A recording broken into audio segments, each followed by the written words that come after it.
pulling. இதயம் well, oil pulling. Very simple, very effective.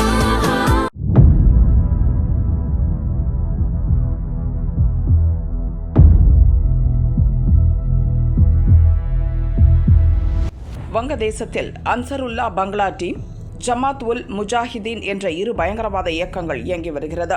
அசாமில் இந்த இயக்கங்களைச் சேர்ந்தோர் பல அசம்பாவித சம்பவங்களை அரங்கேற்றியதாக அடுத்து அவர்களை பிடிக்கும் பணி சிறப்பு அதிரடிப்படை வசம் ஒப்படைக்கப்பட்டது. இந்தியா முழுதும் இவ்விரு இயக்கங்களைச் சேர்ந்தோரை பற்றிய விவரங்களை சேகரித்து அவர்களை வேட்டையாடி வருகின்றனர். அந்த வகையில் ஆந்திர சிறப்பு அதிரடிப்படை போலீசாரும் அசாம் சிறப்பு அதிரடிப்படை போலீசாரும் இணைந்து சென்னை செம்மஞ்சேரியில் தங்கியிருந்த அபு சலாம் அலி என்பவனை கைது செய்துள்ளனர்.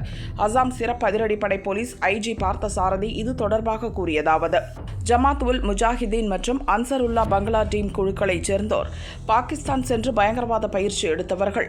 பின் வங்கதேசம் திரும்பி இந்தியாவுக்கு எதிரான பயங்கரவாத திட்டங்களோடு ஊடுருவி உள்ளனர். இந்தியாவில் இந்து தலைவர்களை கொல்வது, அரசு கட்டமைப்புகளை வெடிகுண்டு வீசி தகர்ப்பது உள்ளிட்ட பயங்கரவாத திட்டங்களுடன் செயலாற்றி வருகின்றனர். அசாம் சிறப்பு அதிரடிப்படை இதுவரை 13 பேரை கைது செய்துள்ளோம். அபு சலாம் அலி சென்னைக்கு அருகே செம்மஞ்சேரியில் தங்கியிருக்கும் தகவல் கிடைத்து ஆந்திர மற்றும் செம்மஞ்சேரி போலீசார் உதவியுடன் கைது செய்தோம். இப்படி வங்கதேச பயங்கரவாதிகளை பிடிக்கும் பணிக்கு ஆபரேஷன் பிரகத் என பெயரிடப்பட்டுள்ளது. அபு சலாம் அலியுடன் தொடர்புடைய சிலர் இந்தியாவின் பல்வேறு நகரங்களில் தங்கியிருக்கும் தகவல் கிடைத்துள்ளது. விரைவில் அவர்களையும் கைது செய்வோம். அபு சலாம் அலி மேற்கு அசாமைச் சேர்ந்தவன். இந்தியாவில் வங்கதேச பயங்கரவாதிகளை ஒருங்கிணைத்து இந்து தலைவர்கள் பலருடைய உயிருக்கும் குறிவைத்திருந்ததாக அபு சலாம் கூறினான். நூர் இஸ்லாம் மண்டல் மற்றும் ஷாஹினூர் இஸ்லாம் உள்ளிட்ட பல பயங்கரவாத இயக்கங்களோடும் தொடர்பில் இருந்துள்ளான் என்றார்.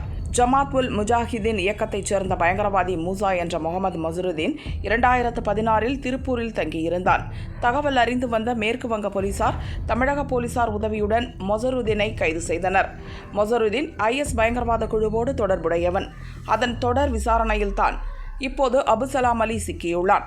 திருப்பூர், சேலம், நாமக்கல், கோவை, பொள்ளாச்சி உள்ளிட்ட ஊர்களில் வங்கதேசத்தினர் தங்கி பணியாற்றி வருகின்றனர். இதில் பலர் போலி ஆதாருடன் இருப்பது கண்டறியப்பட்டு போலீசார் கைது செய்தனர். சிறப்பு முகாம்களில் தங்க வைக்கப்பட்ட அவர்களில் 45 பேரை காணவில்லை. தமிழக போலீசார் தேடி வருகின்றனர். அவர்களில் பலர் இந்த பயங்கரவாதிகளுடன் தொடர்பில் இருக்கலாம் என்ற சந்தேகம் எழுந்துள்ளது.